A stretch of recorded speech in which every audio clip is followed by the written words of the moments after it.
How did we get to a point where we treated other human beings as slaves and we're okay with that?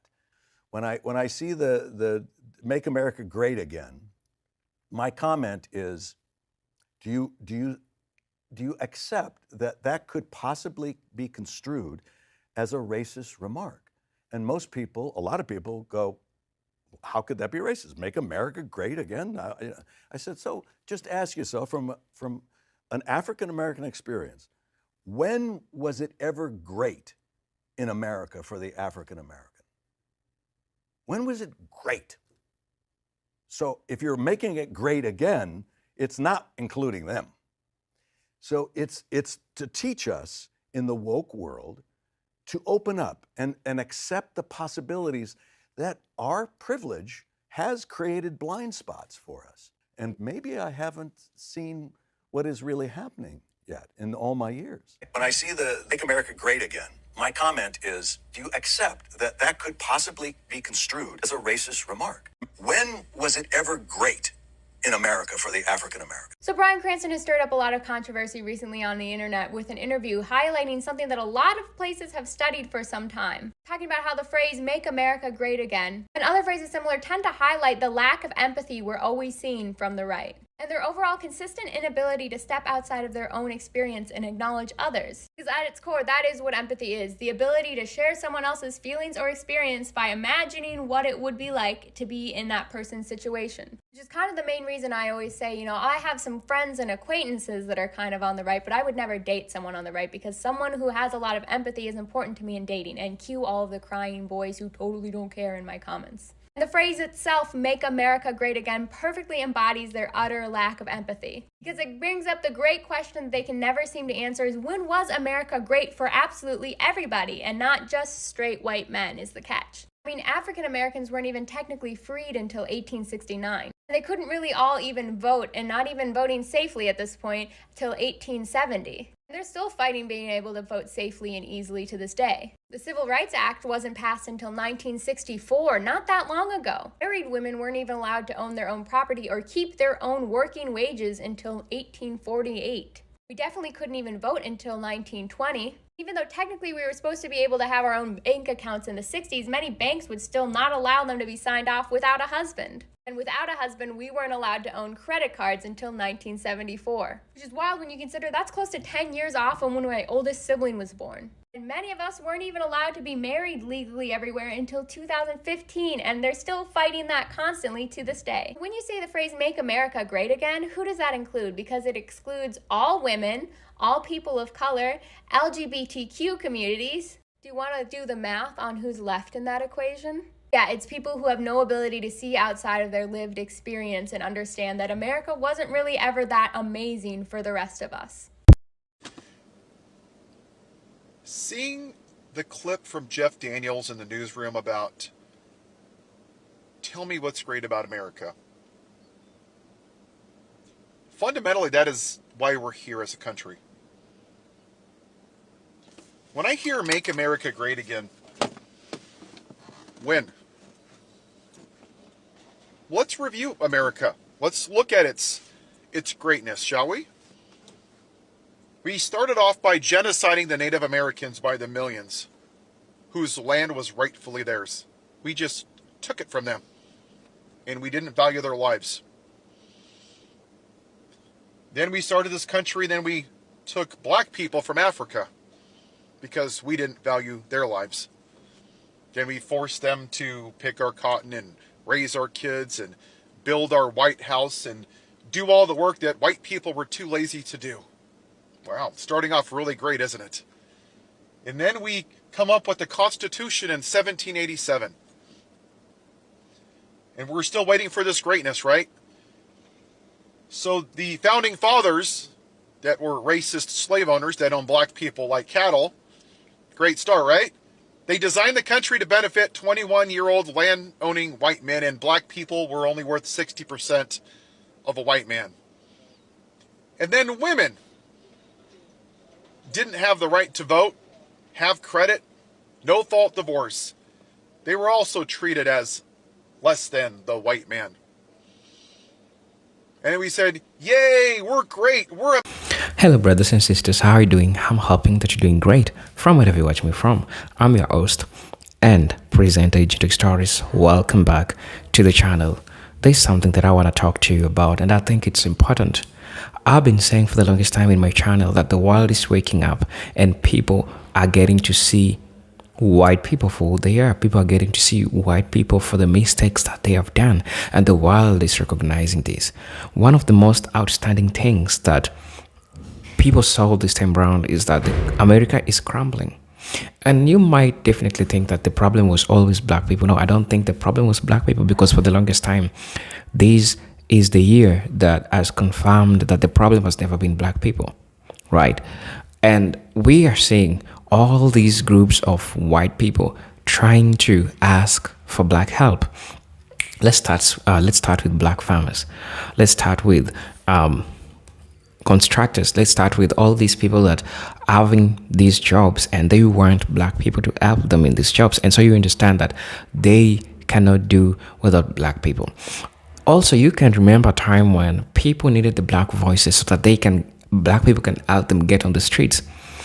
They're the ones who voted for Mr. Donald Trump, but at the same time, they need help from black people to help them with all these things. So that being said, it means that for the United States to run like smoothly and have rational say, they need a black voice. I mean, remember during because they see these movements that have come.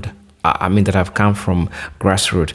Look at all these black groups that fostered a lot of things that we are having today. For example, let's talk about affirmative action. Let's talk about education. Let's talk about health. Let's talk about all these things that black people championed in asking. And so people realize that black voices are so important. And that's why we are seeing all these group of farmers so worried about black people not talking about this, or black people not complaining about all this crazy thing that is happening. And this shows you that the world is starting to see black people and their significance. At least it is in the 21st century when people are getting to see the plight of black people. You know, initially it was just black people are always complaining about these essential services, and thus they should work hard to get all these things. But you understand that what they fostered for really stands until now. When I try to explain to you the significance of what people have benefited from black people, talking about immigrants, be it Asians, be it Africans, be it Latinos, all these groups, you'll know the plight of black people in America back then and even in the 21st century. And so, brothers and sisters, buckle up for this video. I'll be back and I'll be giving my thoughts in regards to this. And I'm just asking you, if you're watching me for the first time, I'm please asking you to please subscribe to the channel. I'm on my road to 160k subs, and I'm just asking you if you can support my channel by subscribing, liking, sharing. You can support my channel also by buying me a coffee through my Cash App account. You can buy me super things. I'm really grateful, only if you're okay. But I'm gonna let the clip roll, and then we're gonna come back and talk about this, right, brothers and sisters? So let's get into it. I'll be back. America, now we're free, except for everybody except the white man. And black Americans couldn't drink from the same water fountains, sit on a bus, go to church, and on and on and on. Slavery, Jim Crow, Black Wall Street. And all the time, my demographic, we're great, we're great, we're great.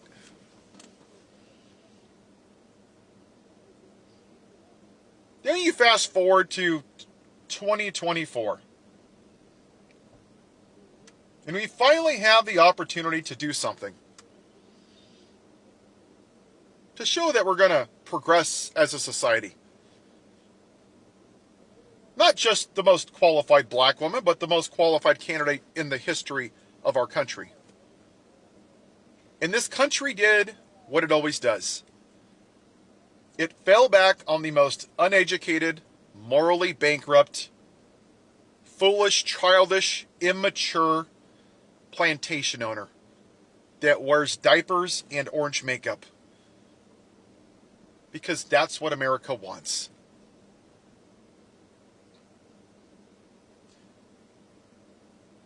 We have 11.1% of our population that live in poverty.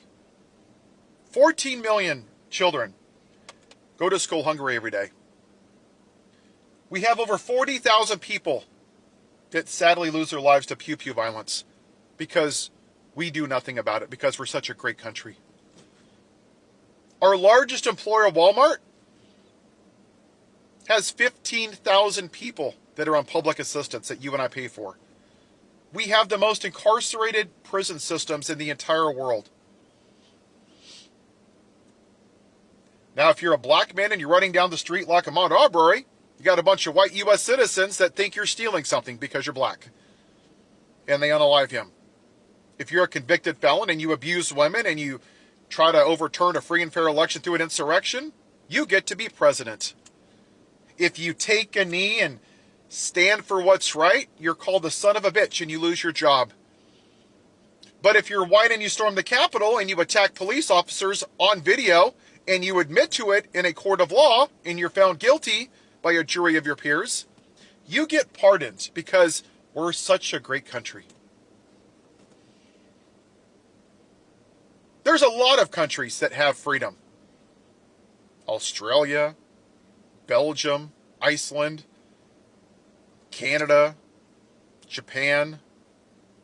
Lots of countries have freedom. We're $36 trillion in debt because we can't even balance a budget because we're so wasteful as Americans. The story with Adriana Smith really summarizes how broken this country truly is and how little it actually values a life that doesn't look like me.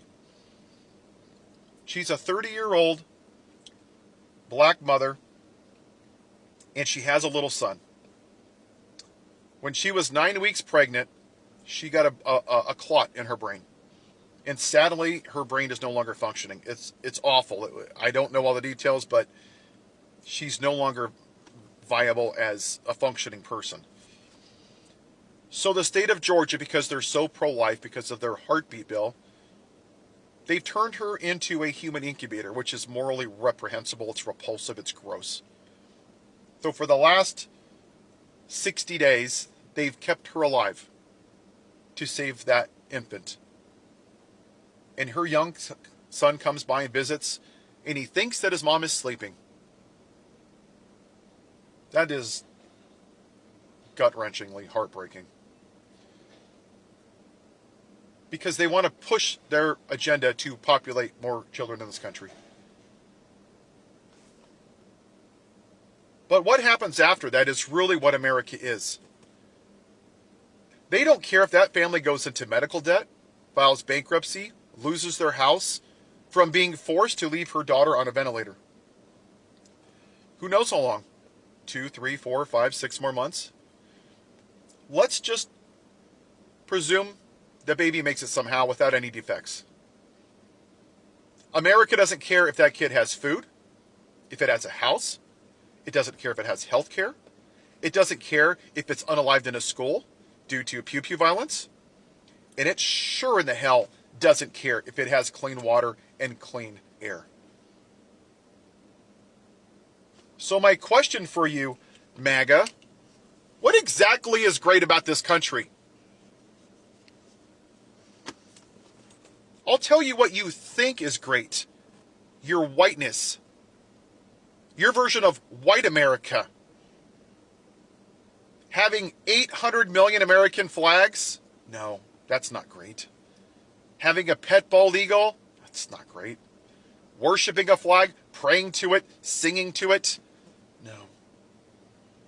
See, what you don't realize because you're too ignorant is that that flag to a lot of people, to Asian Americans, to black Americans, to women, to minorities, it's been a symbol of oppression since the inception of this country.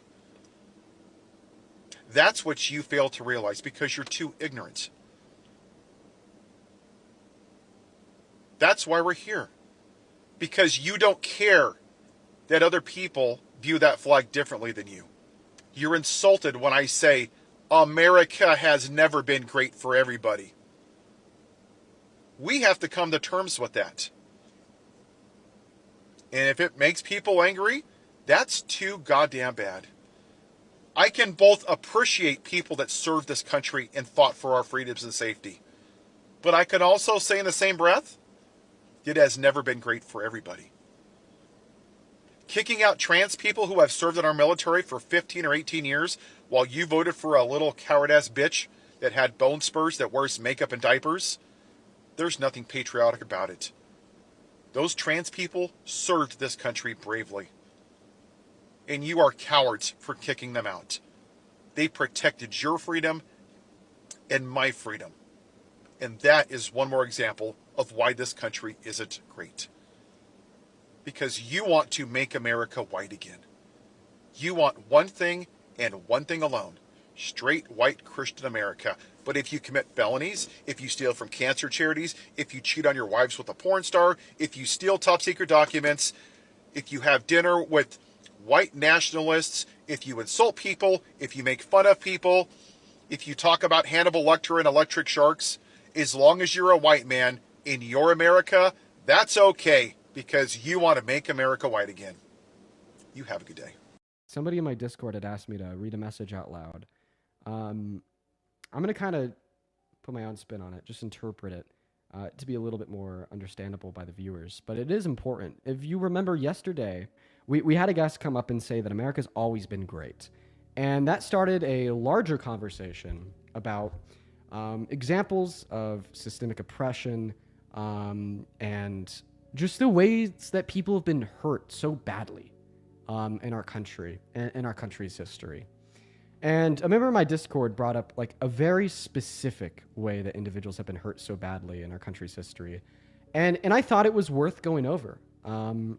So they wrote a message about this guy by the name of James Sims, who is considered the father of gynecology. And the way that, like the research into gynecology in America, started from this guy was he forced black female slaves to endure particular procedures that would literally, I'm trying to find like TikTok safe words of reference here, that would literally like rip them open, create fissures, just so he could then figure out how to fix the fissures. In studying gynecology, women give birth, fissures can occur. He wanted to know how we could surgically fix those fissures upon childbirth. And the way that he did this was by torturing black female slaves, manufacturing the fissures, and then sewing them back up. So he knew how to sew them up. And this happened to many people, but there were particularly three that it predominantly happened to, named Betsy, Anarcha, and Lucy. And one of these women, at a minimum, experienced this 13 times of being tortured and cut open down there and then sewn back together. So this guy knew how he did it. There's also like an assumed maximum of like 30 surgeries before this guy was able to get his quote unquote technique down to figure out how to do it. And then he also would practice on their children and newborns. And if this is making you ill, it's because it's supposed to. This is completely grotesque. So completely grotesque. And all of this occurred even when we didn't have anesthesia available. And, even like deeper than that, something that was promoted during the times of American slavery was the lie that black women couldn't feel pain. So that's why, we hear all the time about how enslaved black women were raped, enslaved black women were physically tortured. It's because they promoted the lie that they couldn't even feel pain.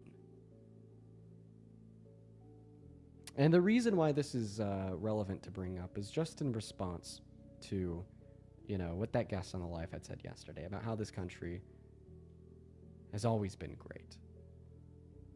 It wasn't then, and in many circumstances, it isn't now. And everything I just said is like an introduction to these concepts if you've never heard them before. So many different points in this country's history where people have experienced the most fucked up things known to mankind, rooted in some immutable characteristic of themselves, like in these circumstances, their race. Make America Great Again. It's been his mantra since he's run in 2015. What does that mean? What is again? When was America great? Well, that question right there says everything that I need to know about you, that you don't really think America was ever great at any time. I think America was great. The spirit, the whole purpose for America was about the American spirit, coming here and making something for yourself and having the opportunity to do that for yourself, to work hard. And that's what America is all about. So the people that hate America will always say, well, when was it ever great? It's just not a very good attitude to have, in my opinion. And when was that lost in your estimation?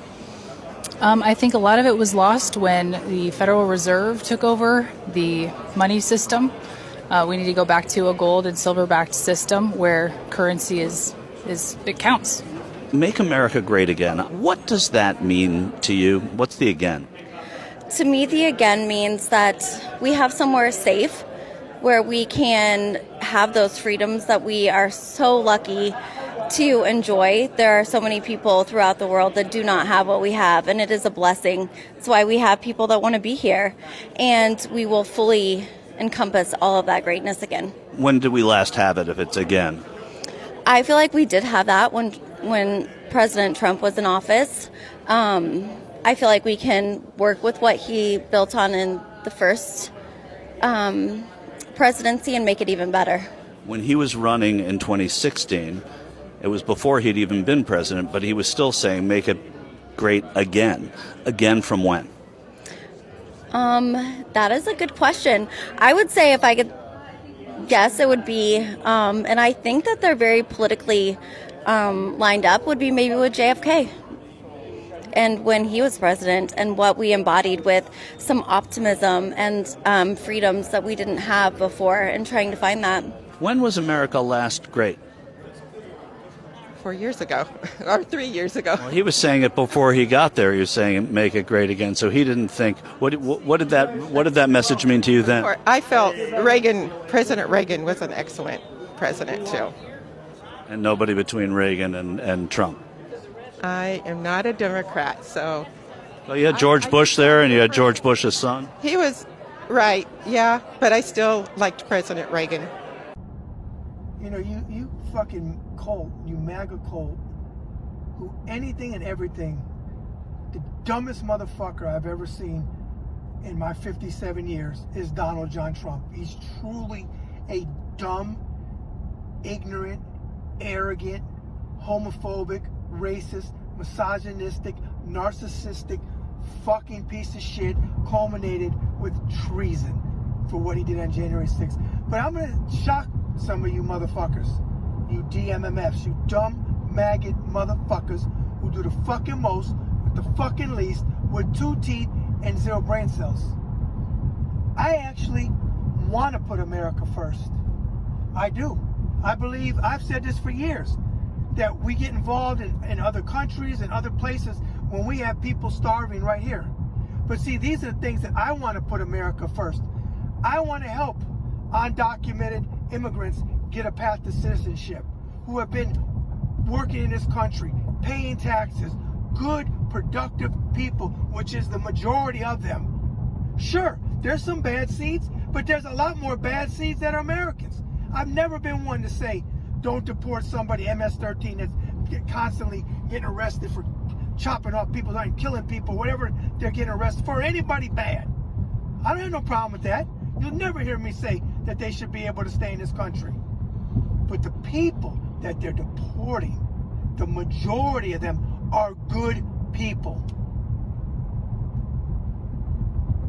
You people go to church on Sunday. You pray to God.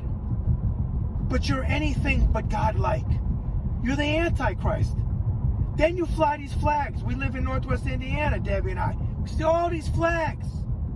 They don't mean what you think they mean, folks. What they mean is, I'm a racist, I'm a misogynistic fucking pig, I'm a homophobe, and all the above. Because most of these people that fly the fucking flag, that need to take it down, support Trump. It didn't always used to be like this. I am not somebody that would not talk to a Republican prior to Trump. We could debate. If I knew about the policy, I'd have a strong debate with them. If I didn't, I wouldn't debate. I'd have to research or whatever it was. And if we disagreed, we disagreed.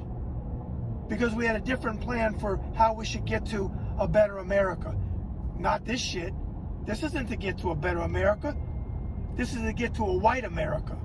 And I'm white and I can't stand it. I'm a fucking veteran who gave 20 years and 28 days, raised my hand multiple times and took an oath to the Constitution that Trump and his humps and his cult spit on and drop their fucking drawers and defecate on. And you motherfuckers okay with that? I'm not. This country was never great.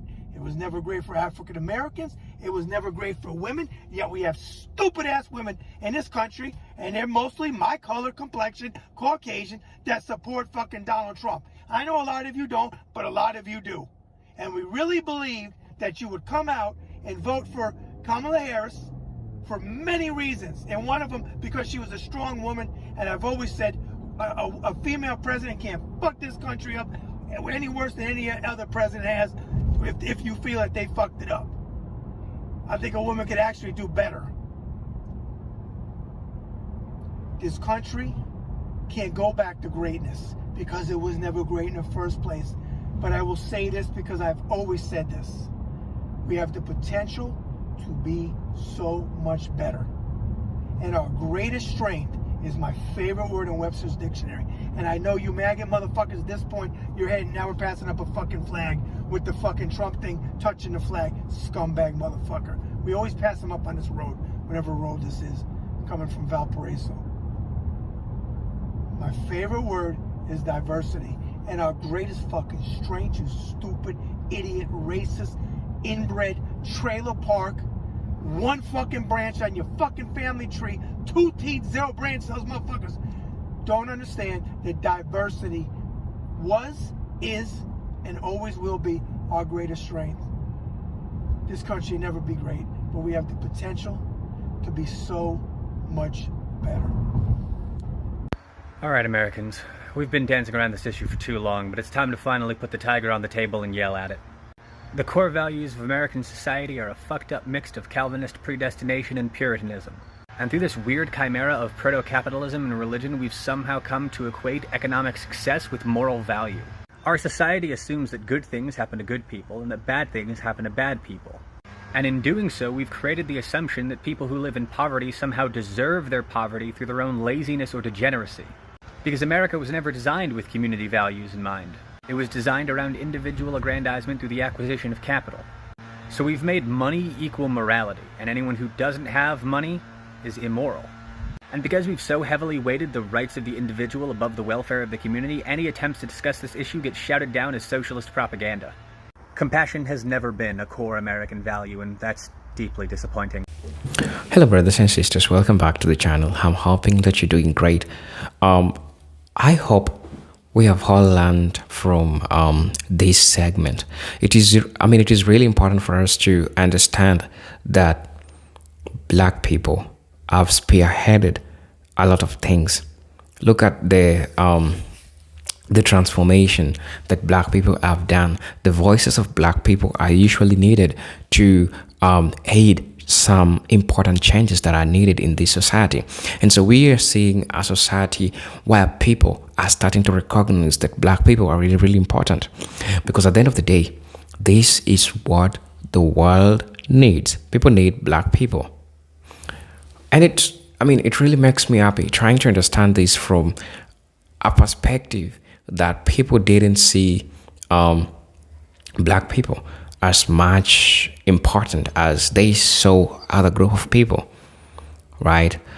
And when we are seeing all the transformation, people are getting to learn who really black people are. People are really getting to learn that indeed their voices are important. And I'm talking about white people, because they're understanding that the black voices really played a significant role in making a lot of transformation when it comes to economic sectors, when it comes to all these essential things. And remember, I said, when people talked about Medicaid, when people talked about welfare, when people talked about all these services that the government offered to people, usually people thought that it was the black people that benefited from this.